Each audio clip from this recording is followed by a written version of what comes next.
Okay, I am going to officially start. Welcome to those of you who have joined us.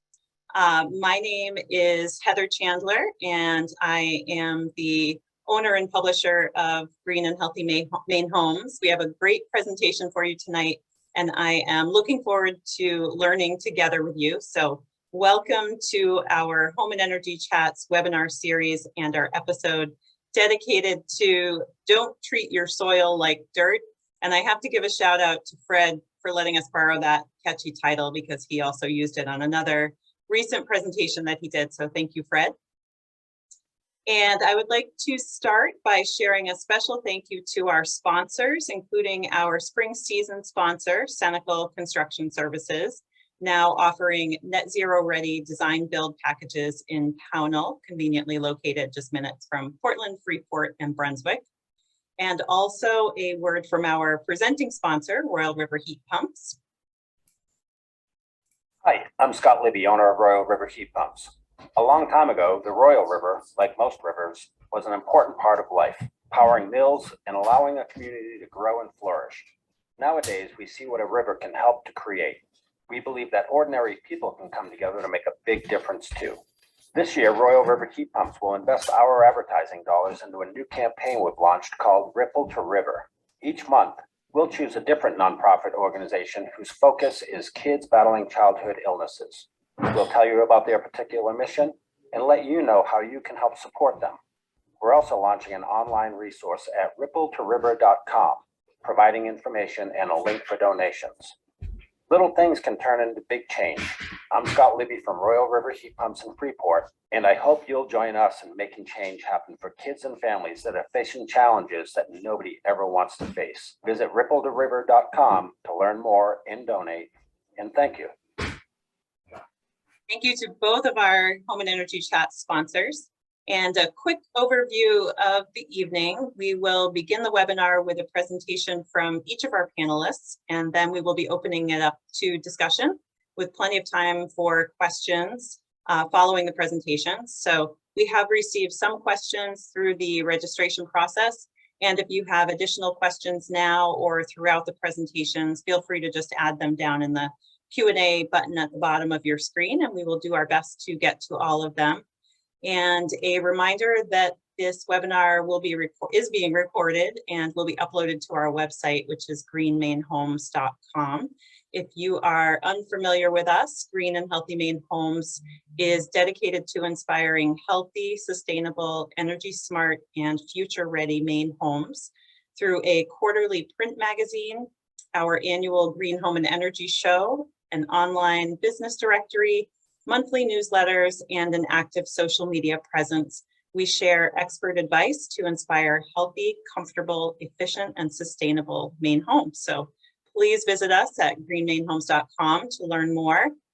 And now it is my pleasure to introduce our panelists for the evening. We have been having a little bit of technical difficulties with one of our panelists, so my hope is that Maggie will be able to join us shortly, but I will start by introducing everyone.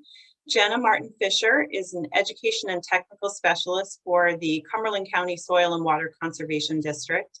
She supports the district's many healthy soil and community agriculture projects. Her recent initiatives have focused on outreach around soil lead contamination, and she has a Bachelor of Science degree in environmental science from the University of Southern Maine. So welcome, Jenna. And next up, we have Maggie Shannon. Maggie is a retired director of the Maine Lakes organization. She's a former teacher and school administrator who returned to Maine in 1998 to live near her summer home on Great Pond in Rome, where she became involved in lake issues as president of the local lake association. In 2005, she became the director of Maine Lakes, where she educated the public about lake fragility and protection, advocated for lakes in Augusta, and assumed management and development of the LakeSmart program. She retired from that role in 2020, so we're thrilled to have her here with us tonight.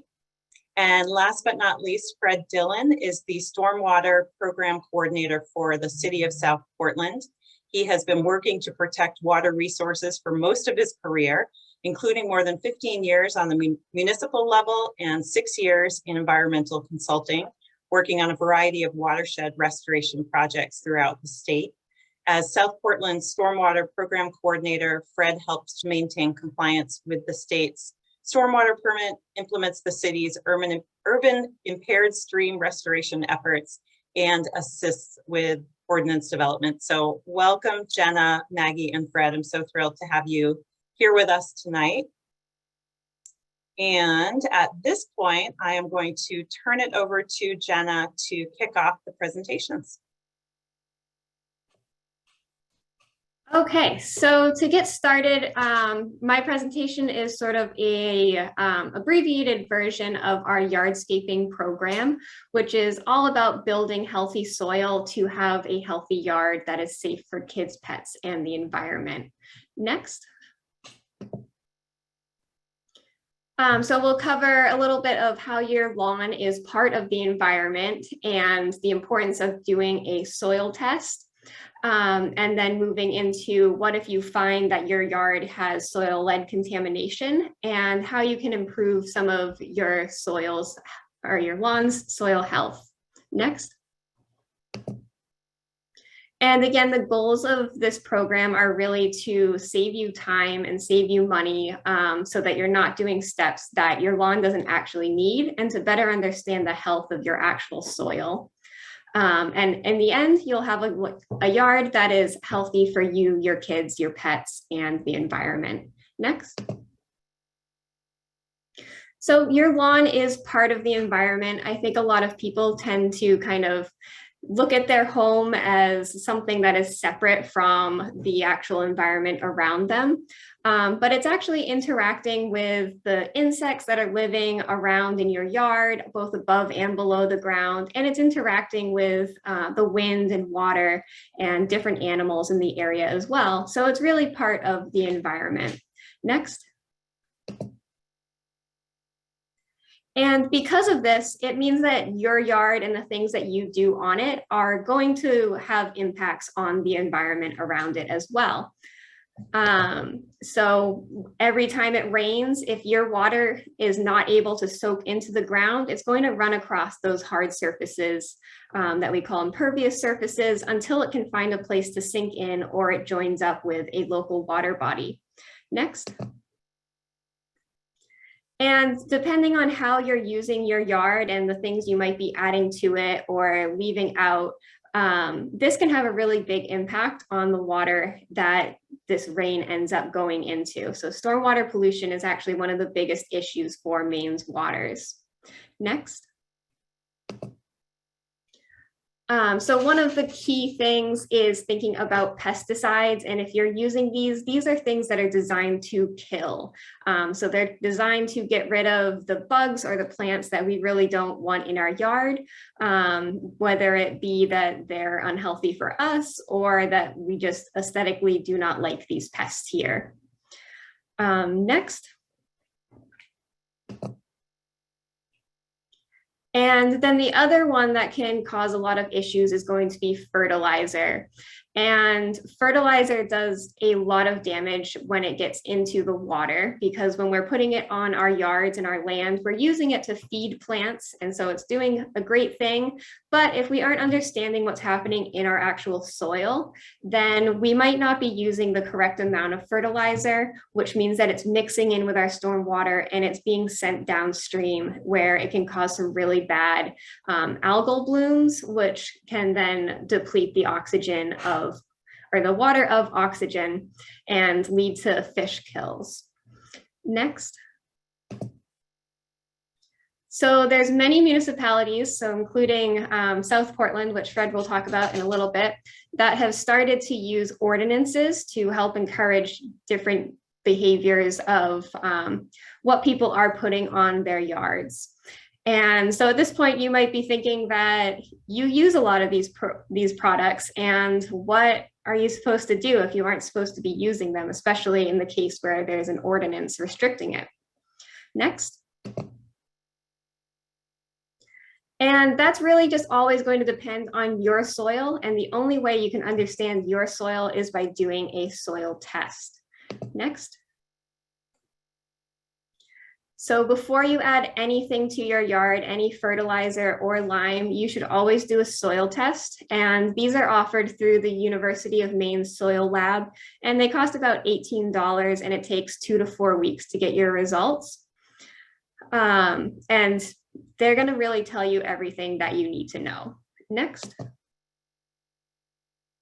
So to collect a soil sample, we recommend that you take multiple points from around the area that you're interested in understanding better.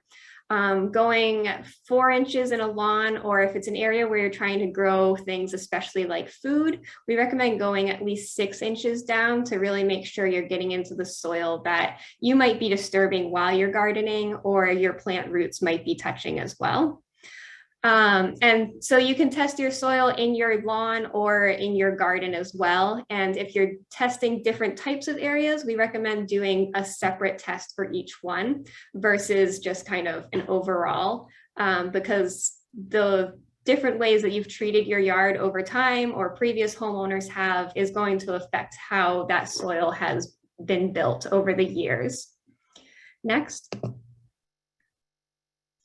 And you'll get a number of results that will help to tell you exactly what your lawn needs. So they'll tell you about your soil pH and how acidic it is. They'll tell you if it has enough organic matter or the amount of phosphorus and calcium. And then one of the most important things they'll tell you is whether there's any lead contamination. Next. So lead contamination can actually be very common in Maine. So there's a number of ways that it might have ended up in your yard, and it does occur naturally, but there are higher amounts that can be kind of dangerous for us to handle or be exposed to. Next. So in many areas we have a history of having like lead-based products that were used in our buildings. So it's very common to find buildings that have lead-based paint on the outside, or maybe it's still in the soil even if the lead-based paint has been removed from the building because of it chipping over time. If your house is built on a former apple orchard or farmland, there's a good chance that they used lead-based pesticides in the past as well. And so kind of as this land use is changing, it's important to consider the historic uses. We did a big study in Portland where there were a number of fires in the 1800s, and a lot of that fill with that contaminated debris was used to build the Bayside neighborhood. And so that really sits on a lot of contaminated soil. Next. And so when we did our study over the past 2 years, we found some pretty big hotspots, and this is not complete information by any means, because if it looks white, it might just be that we didn't have any data to fill in. So it's not totally complete, and we are still collecting data and still have free soil testing available this spring to help gather information on the extent of this issue. But we found some pretty significantly contaminated soil in this area.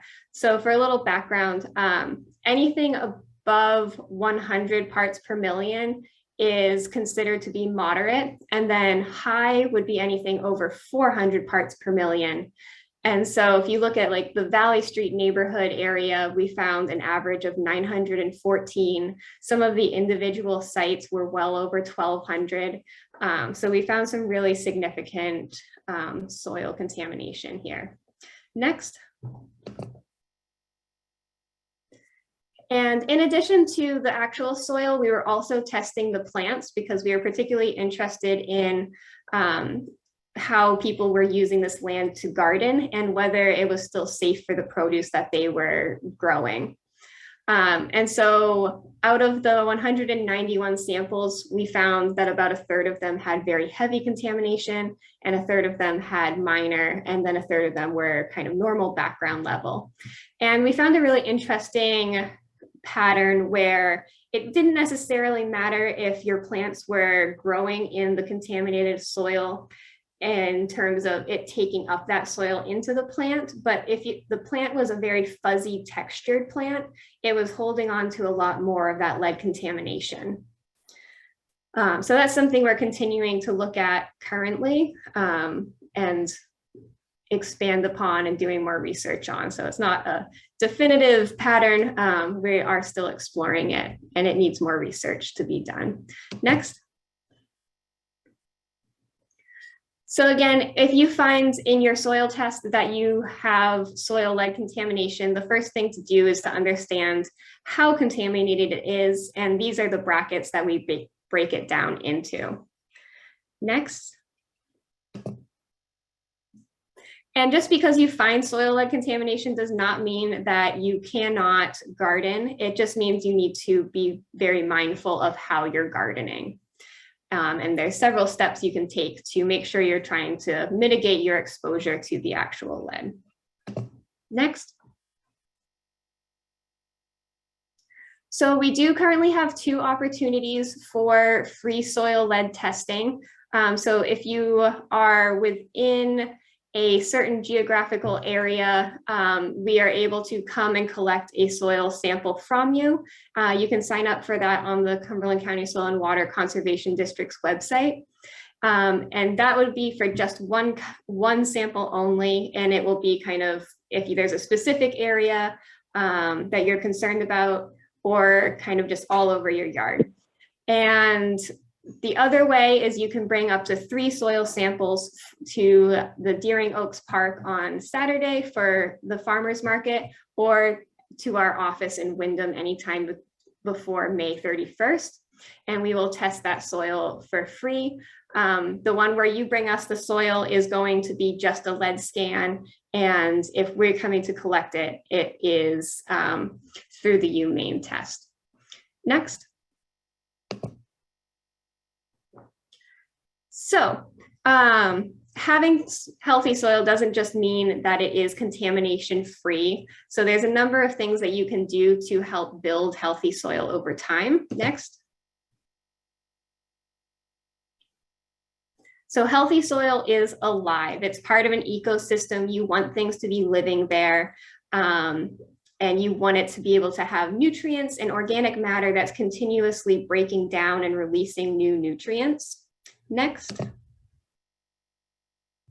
So one of the ways that you can increase your organic matter is by mowing better. So mowing it higher so you have stronger, healthier roots, and then leaving the clippings on your yard is going to be free fertilizer really, and also adding that organic matter to help build your healthy soil. Next. Aerating your yard is another great way. So letting oxygen and water get down deep into your soil. And that's really going to help the things that are living there to grow better. Next. Top dressing your yard regularly with compost. So just about 1/4 of an inch, you can rake it over the top. And that's really going to help add nutrients as well as more organic matter that's going to release nutrients over a longer period of time.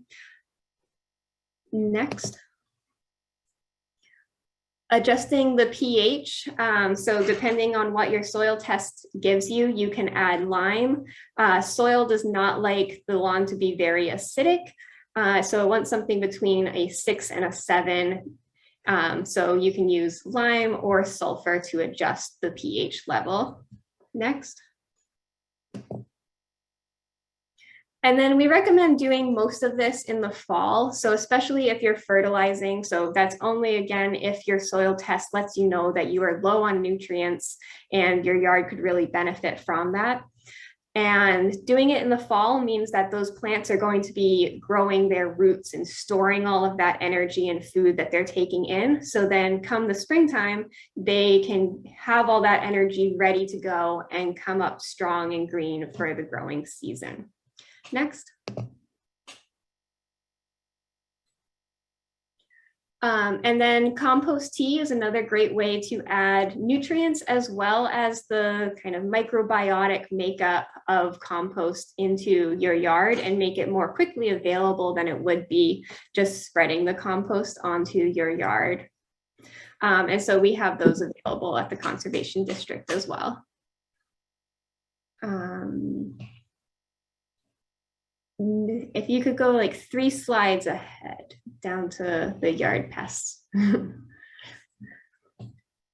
So if you aren't able to use pesticides, because we really don't recommend those, there are a number of ways that you can still kind of address some of your pests without using really harmful chemicals. Next. So a lot of people are concerned about ants, and those are actually have a really great job in your yard and in your lawn, especially because they help to naturally aerate. It's really when they start coming into the house where it becomes an issue. And in that case, you can use something like diatomaceous earth to form barriers where they won't be able to cross that to enter the house. Next. The other main pests that we see people very concerned about are grubs. And the best way to attack these is going to be by using nematodes, which you would apply in August. So you can order them through a number of garden stores, and they should come refrigerated, so make sure that they're alive. And then you can spray them on your yard, and they're actually going to attack the Japanese beetle in their larval stage very early on when they're very small, and prevent them from growing into the Japanese beetle. So that's why that is the best time to spray those on your yard. All right, I think I am out of time, and the rest is extra, and there's plenty more of this information. If you're interested in yardscaping, you can attend one of our workshops that we're holding in the fall. And so stay tuned for more information on those. Thank you, Jenna. That was super helpful. I did not know about the ants in particular. We have a lot of ants in our lawn, and it's good to know that they have a good purpose there. So I am going to see if Maggie, are you with us, Maggie? Were you able to log on through the phone? I am hopeful that you can hear me. Can you hear me? We can. Yes. I'm This so is glad. A miracle. Wonderful. So Well, I will turn it over to you to take it from here. Well, okay. Just one sec. Hello, everybody. I'm Maggie Shannon, and I'm here from Maine Lakes to talk about soil and lakes. Okay, next. Our nonprofit, Maine Lakes, is a statewide membership organization that's worked to protect and preserve the vast economic, aesthetic, social, recreational, and communal benefits of our state's Great Ponds since 1970. We did a little update study in 2005. This is very old. And at that time, the estimated value of our lakes was $3.5 billion with a B dollars, and it's certainly gone up since then. Our work is done through education, advocacy, and active partnership with Maine's lake associations across the state. Next, Governor Baxter, one of our greatest leaders, had this to say about our lakes. The people of Maine always should keep in mind that they are the actual owners of the lakes of Maine and of the water contained in them. The lakes and this water are public property of inestimable value. Well, today, regrettably, these valuable assets are seriously threatened. The reason is rainwater and snowmelt, what we call runoff, water that is not absorbed by earth or taken up by plants can and does pollute lakes. We've just heard from Jenna about the many things that can be carried in water. I'm going to be focusing on another. The water, lakes are threatened because, obviously, water always runs downhill, and lakes fill the low spots in a landscape. So all of the rain that falls within the drainage area of a lake that is not absorbed will end up in the water if it is not diverted, captured, or absorbed first. Next, and this should be the algal bloom slide. This picture is the result if too much runoff gets into a lake. It's not only unattractive, but it's also unhealthy.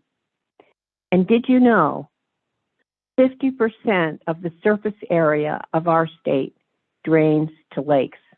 So this is a widespread threat today.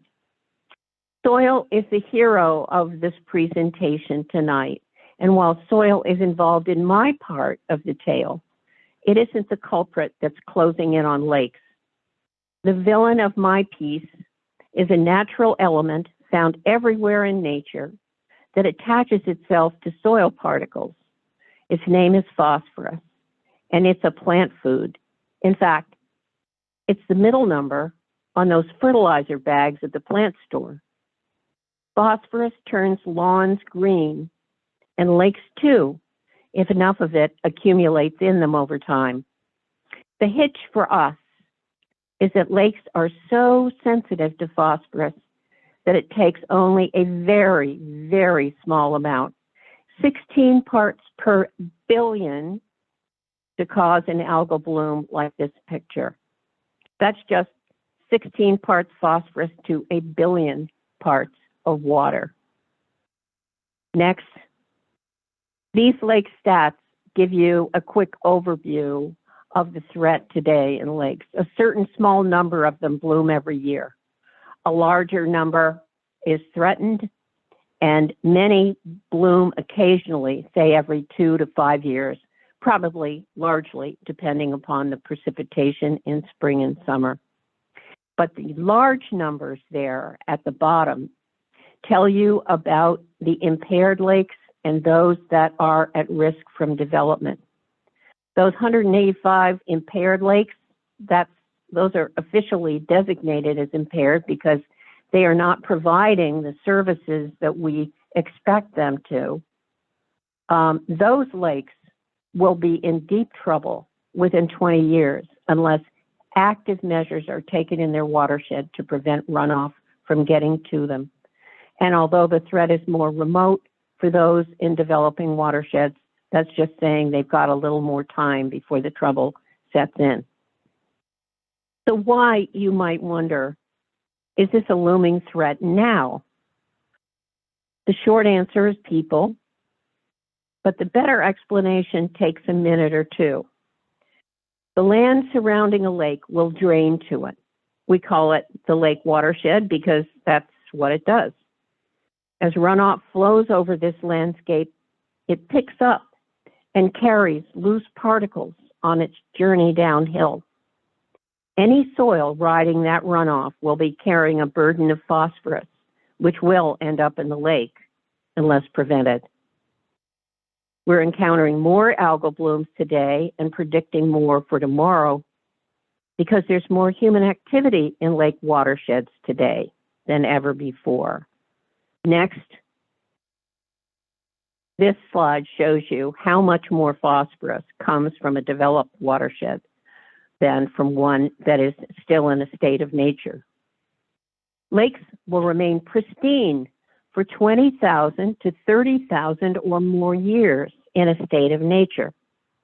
But development collapses that time span to an unbelievably short period, 200 years, 100 years, and in rare cases, even less than that. As we humans move into new lands where we build our homes and our schools, our playgrounds, our stores, and roads to connect all of them, our activity changes drainage patterns and the speed with which water can travel over our landscape. We cut and remove vegetation.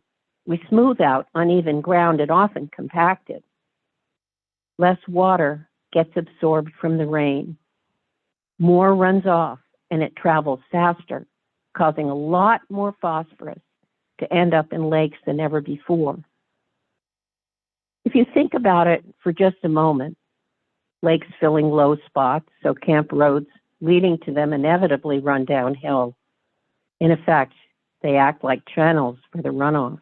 Next, this slide shows a lake the day after a rainstorm. So when you think about it, while a muddy rivulet on one camp road in one rainstorm may not seem like much. Across a whole open water season, on every camp road around a lake, over the course of a decade or two, the threat builds because lakes keep what they receive. Those drifts there, what you're seeing is soil. I'm emphasizing the soil isn't the culprit. It's what's riding on it. Those drifts will fall out of precipitation pretty soon, fall out of solution, pardon me, pretty soon, and they'll stay in the lake and accumulate. So now we have to figure in a few more factors, okay? Next slide. Number one, changing weather patterns.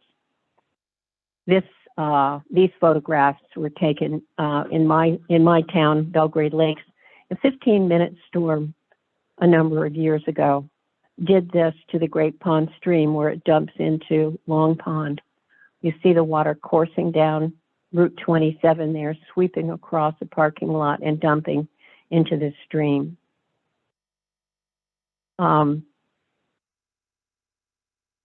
We also have to figure that we have fewer lakes, fewer weeks of ice cover every winter, several fewer weeks of ice cover every winter, which means that the growing season in lakes is longer than it's ever been before. And the water in it, in those lakes, and the water ambient temperature is warmer too. All of these are good growing conditions for plants in the lake. And now those tiny microscopic algae are getting more food from more runoff. It's their overgrowth that causes the blooms that are so unattractive and unhealthy. The obvious fix is to stop runoff before it can even get to the lake. And there are lots of ways to do this. It's not rocket science, and it needn't be expensive. The best place to start is on the lake shore, the shoreland zone, because this strip of land has a disproportionate effect on the water given its size compared to anything else. But anywhere in a watershed can have an effect on the water that it drains to. So you might be miles from a lake and still have an impact by the kind of runoff that comes off your land. Next. So what can you do? The fixes, as I said, are simple. Here are four of the most impactful. Number one is to plant a varied and robust stand of vegetation along the shore. The trees and the shrubs and the plants all act like an umbrella, pardon me, breaking the fall of the rain and helping to take up water in the leaves themselves. Their roots hold the soil in place and absorb nutrients from the groundwater as well. The second thing is the land that you use, where your garden might be, your paths, your play areas, or sitting areas. It would be very important to cover any bare soil because the rainwater will want to pick it up and take it downhill with it. So paths that are dirt should be covered with mulch or gravel. And it's great to minimize lawns too, because lawns are largely impervious to rain. 60% of it will run off. And over time, it'll erode the soil between the little plants too. And of course, it speeds runoff. And of course, if you are replacing it with plants and trees and shrubs, that's all to the good. Maintaining any septic system with regular pump outs is really, really important, both for the waters that are in your drainage area, but also for your pocketbook, because you'll make the septic system last longer and function better. And lastly, driveways and parking areas are suspect.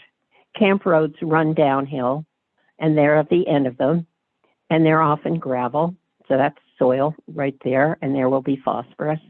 And so to treat them with a buffer below them, to perhaps make a depression in the soil where the water can collect and pool and slowly drain in, that's what we'd like to see. Here's a picture. Oh, next, please. Here's a picture of a home on Wilson Lake, and it's kind of suburban looking, but I think it's, if you look very carefully, you'll see that it's been very carefully zipped up. Look under the drip lines and you'll see the small stones that will slow down the rain and cause it to infiltrate right below them. The paths are covered. All between the plants are mulched, and you'll see a good stand of vegetation on the waterfront. We next, we have a program that helps homeowners know what to do on their land. If you take this suggestion here of taking a walk on a rainy day and looking at your property to see where you might have runoff, you can then devise ways to trap it, divert it, infiltrate it, stop it, and we recommend that you do that. Next. We have an educational program of which we're very proud. It's called LakeSmart. It educates homeowners anywhere in a watershed, really. We focus on the lakefront, though. It shows them how to contain runoff to save our lakes. It's called LakeSmart. It rewards them with signs that indicate what good citizens they are in the environment. It's hosted by lake associations across the state who partner with us. Next, we provide these lake associations with training, with practice, with all materials and ongoing help and consultation while they deliver the program to lakefront and watershed homeowners who are their members. We train their volunteers, and their volunteers will visit their friends and neighbors throughout the watershed and assess properties for how well they're protecting the lake. They provide recommendations for improvements, what are called best management practices. And when a property does qualify as a lake-friendly property, they are given the coveted LakeSmart sign. This says, "Good job," and tells passersby that this is what a lake-friendly property looks like and helps us spread the word. Next, we'd like to tell you more about LakeSmart. And even if you don't live on a lake, you may have a favorite one you visit. So if you're interested in learning more, we'd love to hear from you. This is how you can contact us. And thanks for listening. Thank you, Maggie. That was great. I'm so glad that you were able to join us and that we figured out the technical issues there, or at least a fix for it temporarily. So that was super helpful. And I'll hold my questions to the end, but I definitely have some. So at this point, I will turn it over to Fred to do his presentation. And then after that, we will move into the Q&A.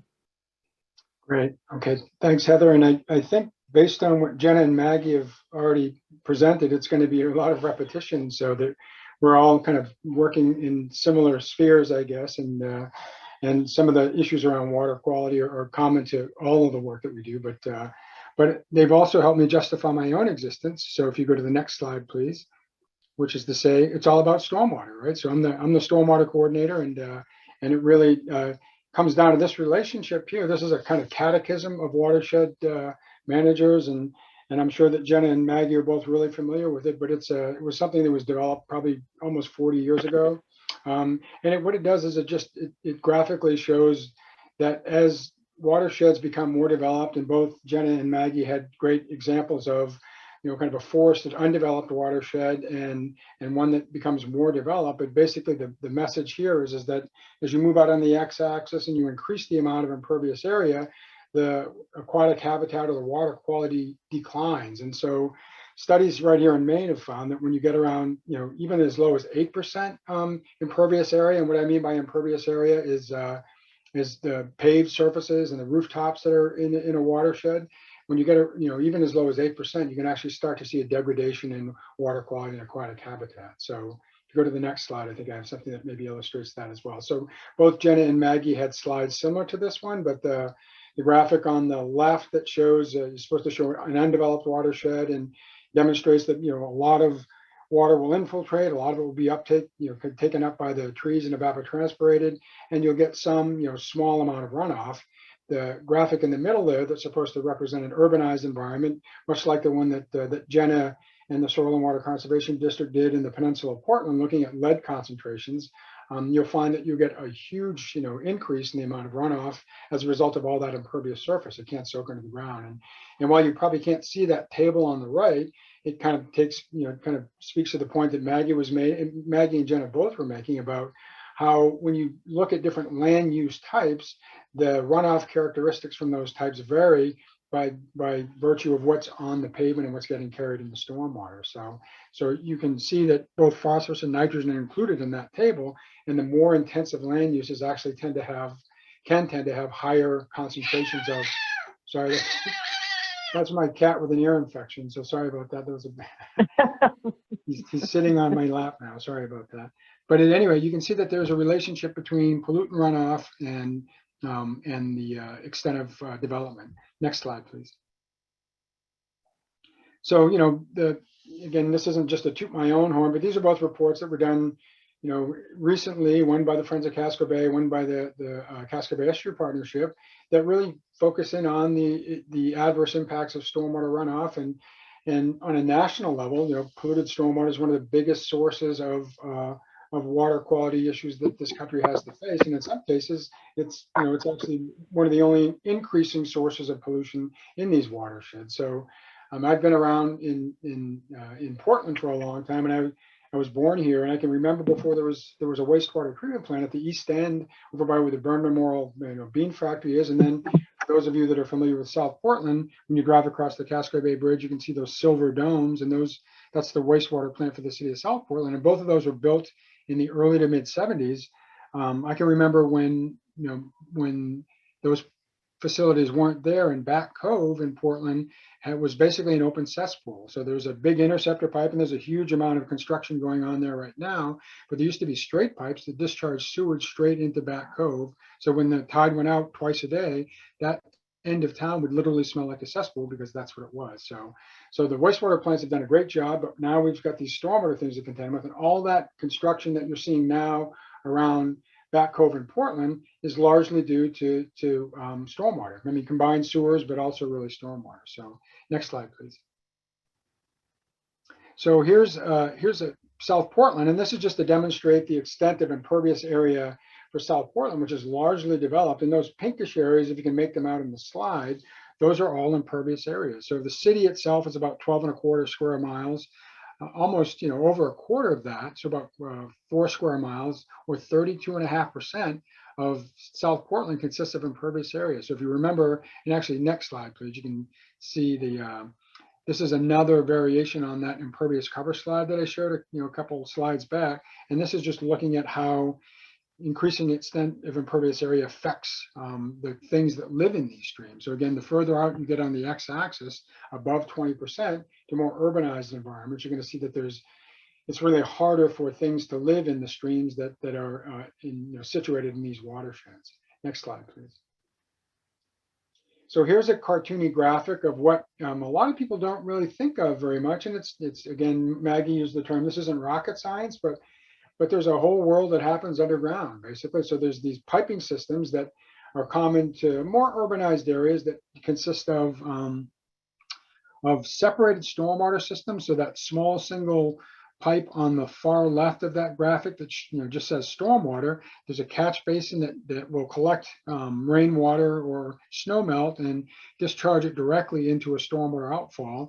There's also the green combined sewer and sewage green arrows in the middle of the piping system there that represents both stormwater and sewage that are combined. And there are these things called combined sewer overflows that during high rain events will discharge whatever else is in the stormwater that gets kicked into the sewer out into Casco Bay in this case. And then on the far right, where it just says sewage, that's just straight up sewer pipe. So there's all these things that are going on around.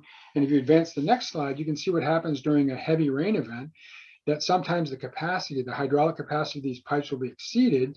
And by design, those combined sewer overflows, and I'm not sure that that graphic is showing up on your screens, but it would show swimmers underneath there. And that combined sewer overflow would have kind of poopy looking water coming out of it. And that's because that's literally what it is. It would have dilute sewage that's included in that. So again, this is all just to kind of drive home the importance of stormwater and how this relates to soil. I'll talk about, I think, in the next several slides. So next slide, please.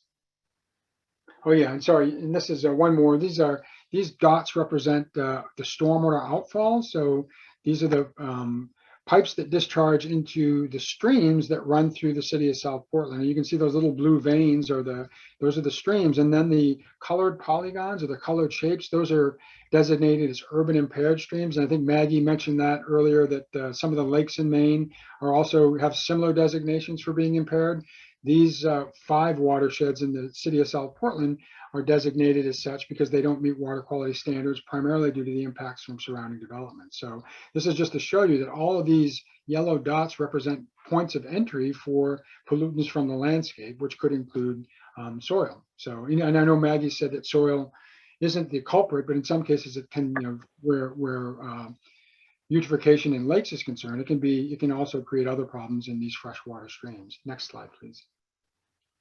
So why worry about stormwater? I think it's probably pretty obvious now, but and I guess I included this slide just to show you that the city developed a stormwater manual. And if you advance to the next slide, you can see that we're starting to get towards what I really want to talk about, which is the soil quality restoration aspect, which is acknowledging that a lot of these urban landscapes or urban lawns that Jenna was talking about, and she mentioned aeration as being really important, can get compacted over time. And that compacted soil can have some detrimental effects on downstream receiving water. So years ago, I guess it's back in maybe 2011, the city developed this stormwater manual, included a bunch of practices, one of which is soil quality restoration, which is kind of where our ordinance is at now. So if you advance to the next slide, I can talk about that a little bit.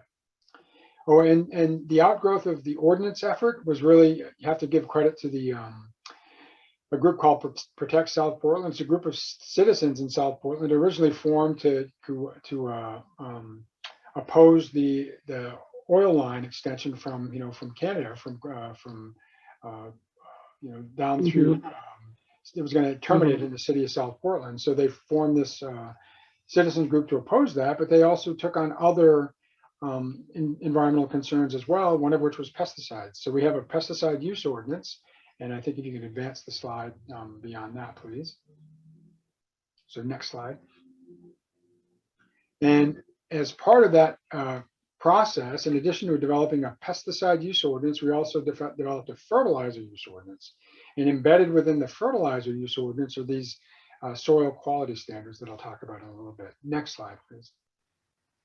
So within the fertilizer ordinance, Jenna gave us a really good idea about why it's really important to test your soil and to determine whether or not you need nutrients to begin with. But we have some fact sheets that we have on our Grow Healthy South Portland website that we developed as an outreach tool to provide the public with a bunch of resources for learning more about what they can do to more sustainably take care of their landscapes. So we talk about the fertilizer ordinance and the importance of soil testing. And we did this in conjunction. In fact, Jenna is helping us with a continuation of this effort right now to continue promoting the ordinance implementation. Next slide, please.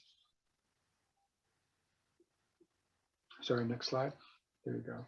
And so we also talk about prohibition. So really, basically all synthetic fertilizers are almost entirely prohibited. There are some exceptions, I think, where new lawn growth is concerned and in certain performance turfs like athletic fields, but we do have pretty strict provisions for maintaining buffers from water bodies, not spreading on frozen or saturated ground or during a heavy rain event and during summer dormancy. So, and of course on impervious surfaces. So this is just to give you a sense of what the fertilizer ordinance is intended to do. Next slide, please. And I think this kind of blanks it out, but I think that this does talk about This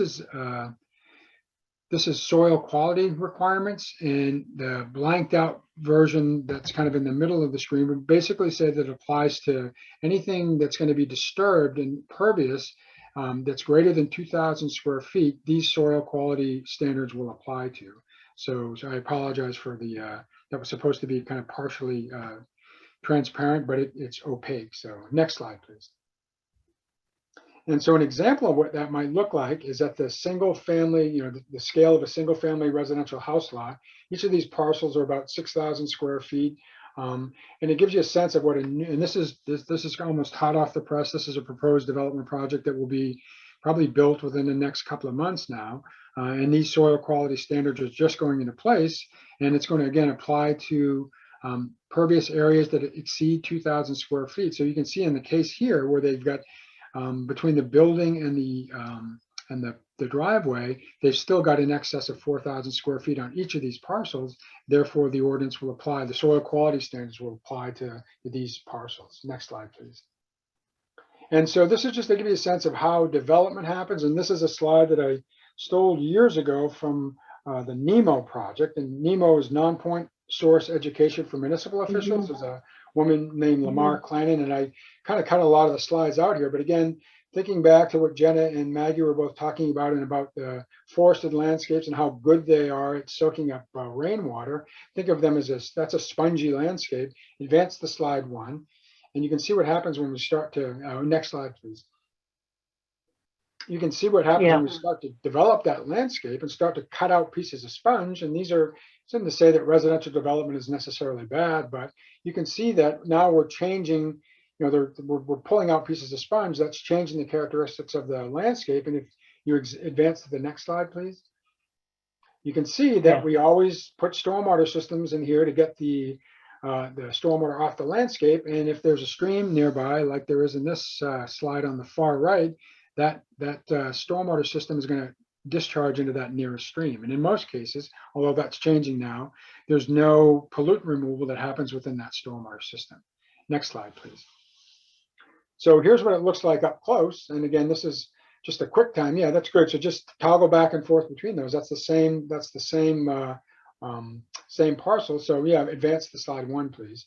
And you can see you can do a lot of damage with that. So what we're trying to get at with the soil quality standards in South Portland is what happens oftentimes is, and that's good, stay right at that slide, is that a lot of times they'll go in and contractors will mine those topsoils, haul them off site, and then bring back something completely different. And oftentimes that soil that they bring back will be worse than what was there before, which would almost necessitate the need for using fertilizers or pesticides in order to get grass to grow.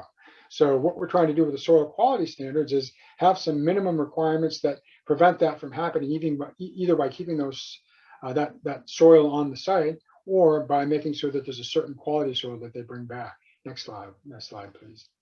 So here's an article from Des Moines Register. This is a brand new subdivision, and these yards have enough topsoil. And advance the slide once, please.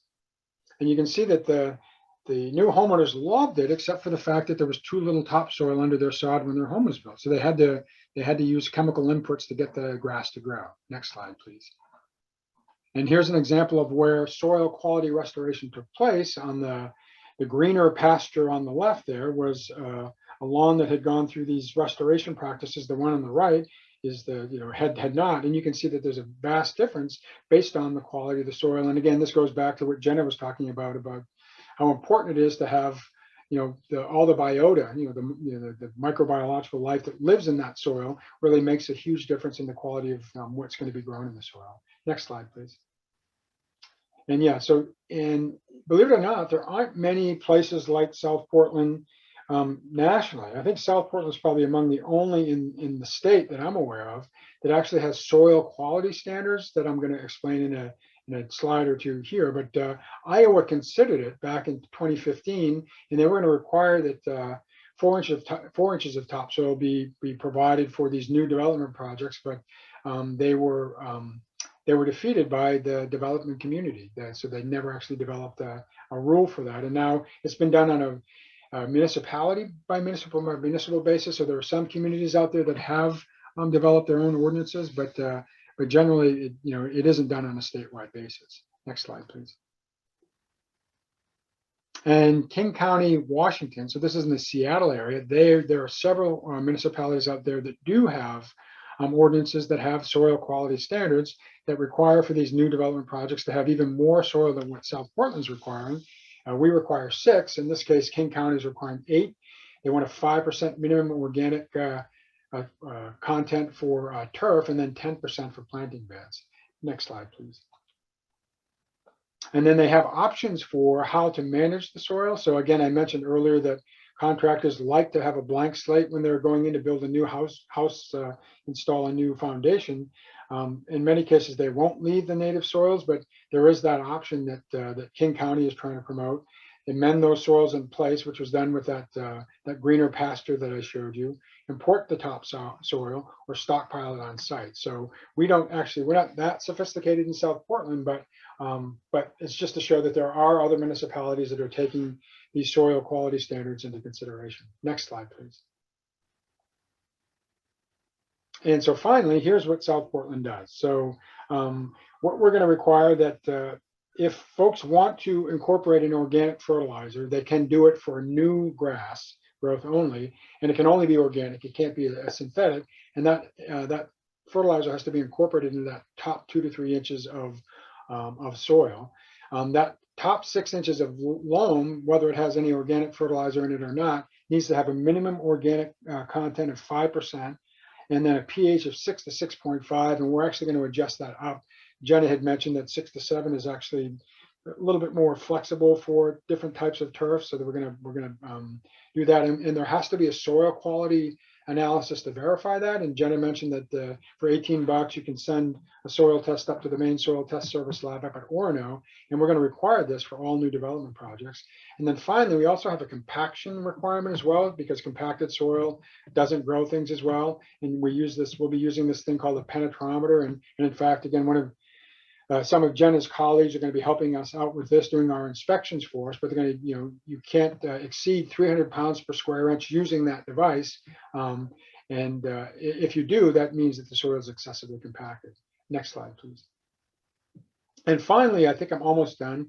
This is just to talk about this effort that Jenna is helping us with, which is called the 100 Resilient Yards, and it's to help kind of roll out the fertilizer ordinance and the soil quality standards, and to really promote a transition to more organic land care practices. So we're applying for grant funds right now from a number of sources, but the idea is that we'll have these demonstration projects in a variety of different settings that will allow the public to see, or people to see, that there are different ways of maintaining landscapes without having to rely on synthetic chemicals, either pesticides or fertilizers.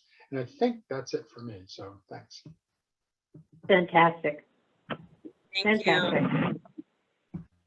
That was excellent. And thank you all for your presentations. I really have learned a lot here.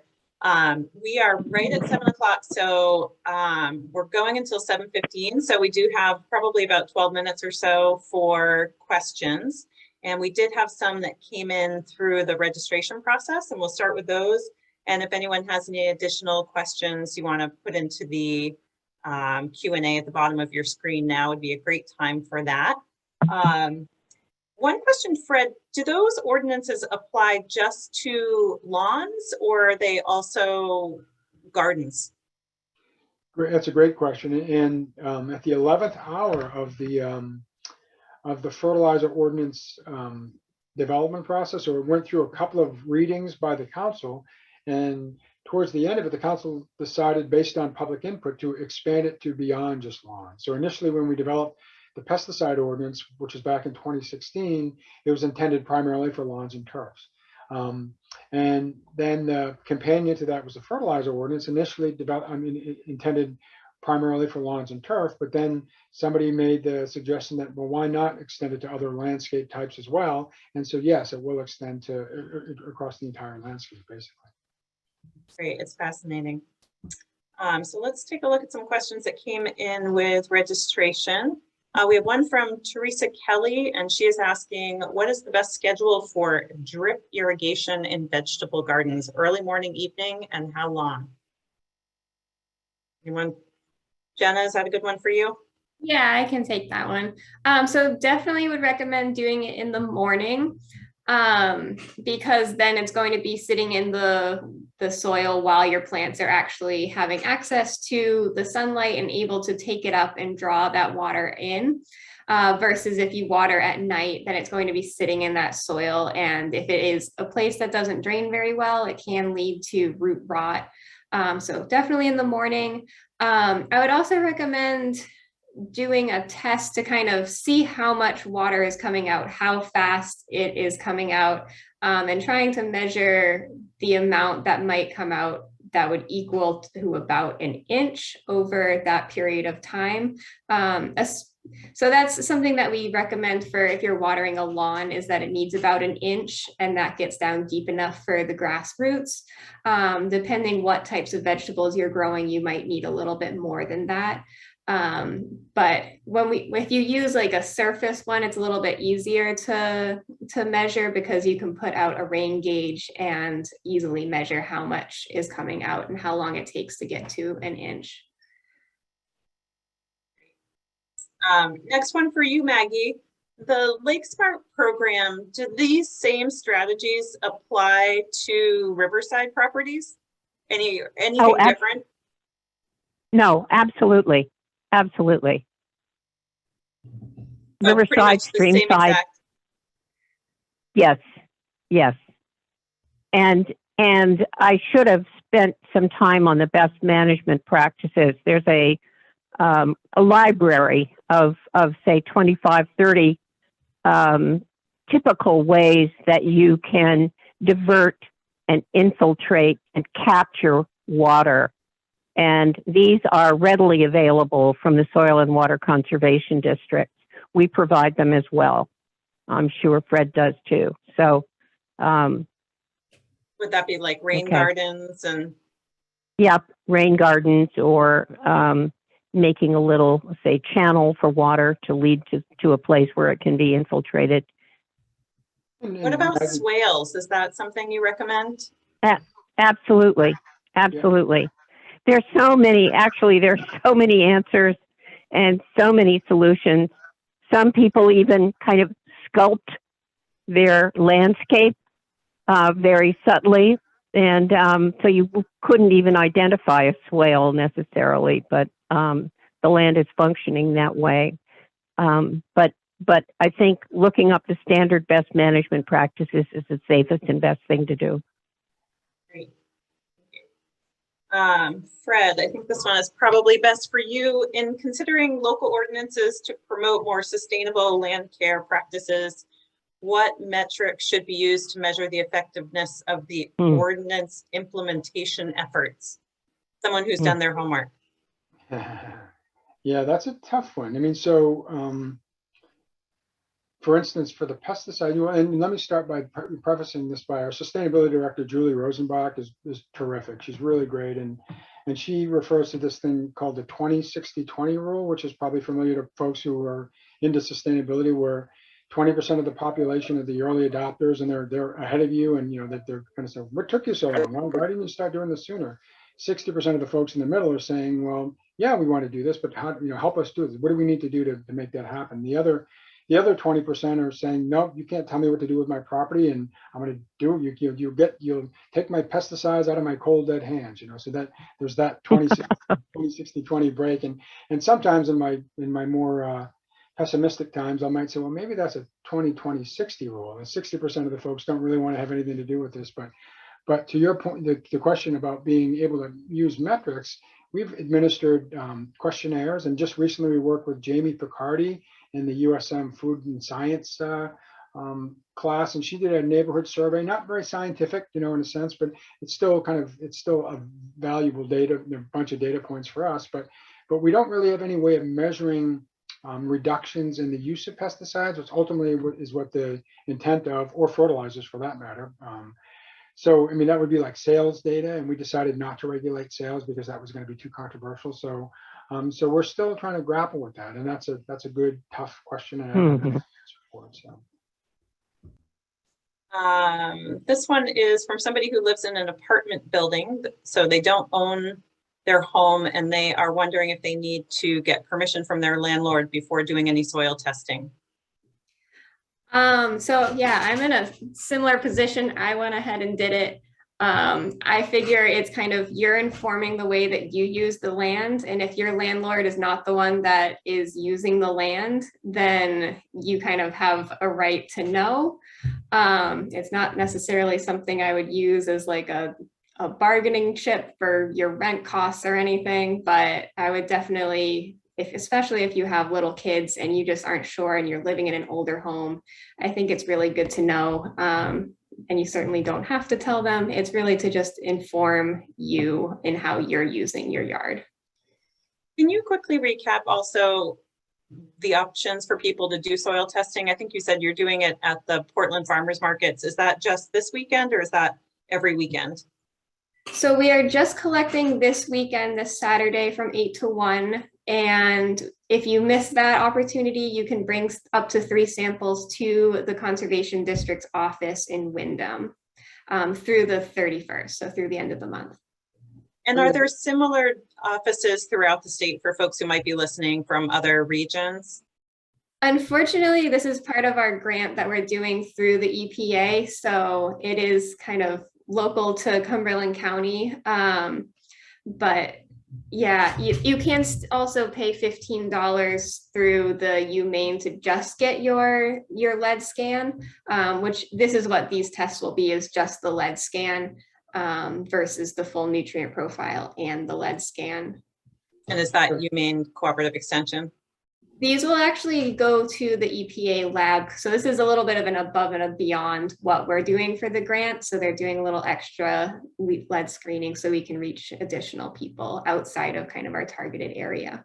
Yeah, the Maine Soil Test Service it doesn't include a numeric value for lead. I just got some results back from one of the pre-qualified projects in South Portland, and the contractor actually pulled the samples himself. And so you folks can get, City of South Portland, you can come into the sustainability office if you're in the city, and we'll give you the boxes to collect the samples. And you can get that standard soil test for $18, like Jenna had mentioned. And I think it's probably $5 to ship. And it's usually a 2 to 3 week turnaround time. And you'll get a report, exactly like the one that Jenna displayed on her presentation. And Fred, for that test, they should actually give you a number as well, but they only do that if it comes back higher than the normal background levels. So, and that's something that they will do an additional test after that. So you'll kind of receive your preliminary one that just says normal background, and then it takes another 2 to 3 weeks to get the actual number amount. Mm-hmm. We have a question from someone who says they have a lot of clay in their yard and the grass is growing very patchy, and so they're wondering if it's possible to grow a decent lawn with a lot of clay, and if so, what are the recommendations you have? I'll let Jenna take that. I think she's. Yeah, so it's definitely more challenging if you have clay that kind of prevents the water from going anywhere, and there's not a lot of organic matter, and that's really what your grass is looking for when it wants to find food. So adding topsoil and continuing to build up that organic matter is going to be one of the most important pieces, as well as aerating. And I believe it's gypsum that you can use to help break up and kind of aerate some of the clay. I would definitely look that up, but it's something I seem to be recalling. I think we have time for just one more here. Let's see what we have. Somebody said, I did a soil test and it said I have 230 ppm of lead, but I really want to start a garden. Is it safe to garden in my yard? Yes, so I would definitely lean towards doing a raised bed in that case. That would only be considered to be moderate contamination. And so as long as you're building a raised bed, you're putting down a barrier between those contaminated soils and the soil that you're bringing in that you know is clean. So you can use like a plastic layer is really good, or wood, but you have to make sure you're drilling holes in it. Lead is really immobile, so once you cover it up, it's really not going to move very far. So most of your contamination and exposure issues are coming from lead that's exposed or just bare soil, or if you're digging in the dirt, those are really where you're getting the most exposure to it. So as long as it's covered up, especially at only a moderate level, it can be okay. And so we scratched the surface tonight, I think, on a lot of really helpful topics, and I'm sure folks who are listening would love more information. So what are, maybe if you could each give 1 or 2 resources where people could go to learn more about the topics that you covered? You want to start, Fred? Sure. I'd say just Google grow healthy South Portland, and there's a lot of good resources there for sure. Great. Maggie? I'm just going to refer you to the Maine Lakes website, mainelakes.org. Excellent. And Jenna? I would also recommend the Cumberland County Soil and Water Conservation District's website. So we have a lot of information on soil lead contamination, as well as even more yardscaping practices that I didn't even get to talk to about tonight. And you can join our mailing list and find out when our next workshops will be. And our soil lead fact sheets are actually available in 5 languages as well. And we can include all of those links in the follow-up email that goes out as well. So thank you all for joining us tonight. I really appreciate all of the information that you shared. And I hope that everyone who did attend learned some helpful new information. And thank you also to our sponsors, Royal River Heat Pumps and Senecal Construction Services. And a special thank you to Rain Rayner, who handles everything so beautifully behind the scenes. And if you do have any questions that you did not get to today, we will include some contact information also in the follow-up email for our panelists. So if you want to reach out with questions. And lastly, a reminder that this was recorded, so we will be posting the recording to our website sometime probably early next week at this point, since we're Thursday night. And you will see a survey pop up after the webinar closes. We love to hear your feedback on today's session and any ideas you have for future sessions. So hopefully you'll take a minute to do that. And again, thank you, everyone. I hope you have a wonderful evening and enjoy the sunshine this weekend. Thank you. Bye-bye. Bye-bye.